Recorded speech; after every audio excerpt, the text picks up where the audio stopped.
आज की इस वीडियो में हम बात करने वाले हैं हलचल ओटीटी के बारे में। तो हलचल ओटीटी वालों ने उन लोगों का और भी एक अपकमिंग वेब सीरीज़ का पोस्टर रिलीज़ किया है और इस सीरीज़ का नाम है शहरी बहू रानी। तो इस सीरीज़ के अंदर कौन कौन सी एक्टर्स होने वाला है एंड ये सीरीज़ कब तक रिलीज़ होगी एंड इस सीरीज़ के अंदर किस लेवल का सीन सस्पेंस देखने को मिलेगा, सब कुछ इस वीडियो में बताना होगा। तो वीडियो को अंत तक ज़रूर देखना और इसी तरह का तमाम अपडेट पाने के लिए सबसे पहले चैनल को ज़रूर सब्सक्राइब करके रखना। तो चलिए मेन टॉपिक पे आगे बढ़ते हैं। तो दोस्तों ये हलचल की अपकमिंग वेब सीरीज़ के अंदर प्रियंका हलदर को देखने को मिला है। अब हम बात करते हैं ये सीरीज़ के अंदर किस लेवल का सीन सस्पेंस देखने को मिलेगी।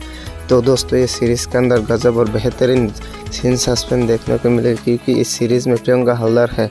अब हम बात करते हैं सीरीज़ कब तक रिलीज़ होगी। तो दोस्तों ये सीरीज़ दिस वेडनेसडे को हलचल ओटीटी पर स्ट्रीमिंग होगा। तो कौन कौन एक्साइटेड है इस सीरीज़ को देखने के लिए, आप इस वीडियो की कमेंट बॉक्स में कमेंट करके बता देना। तो यही था छोटा सा एक अपडेट वीडियो। आई होप आप लोग अच्छा लगे तो एक लाइक कर देना। फिर मिलते हैं ऐसा कोई न्यू अपडेट लेके, तब तक के लिए गुड बाय।